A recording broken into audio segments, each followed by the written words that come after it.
Hey guys, this is Cameron Moore from Patterson Mercedes-Benz in Wichita Falls, Texas. And today we're going to check out the parking pilot in the 2018 Mercedes-Benz GLE 350. So I've already found a parking spot, and a little arrow indicates which side it found it on.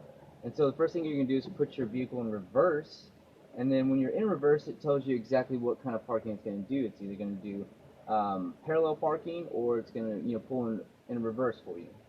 So I select OK for yes, and then I let off the brake, and it says parking pilot active, accelerate and brake, and observe surroundings. So a little bit back there, so now we're just watching it. So you want to make sure you always observe your surroundings. So right now it's trying to squeeze us in this parallel parking in between this GMC Denali and a BMW 3 Series. Parking. Now it's on me.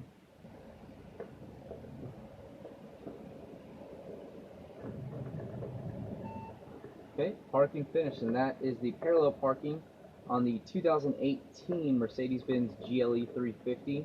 And again, I'm Cameron Moore here at Patterson Mercedes-Benz in Wichita Falls.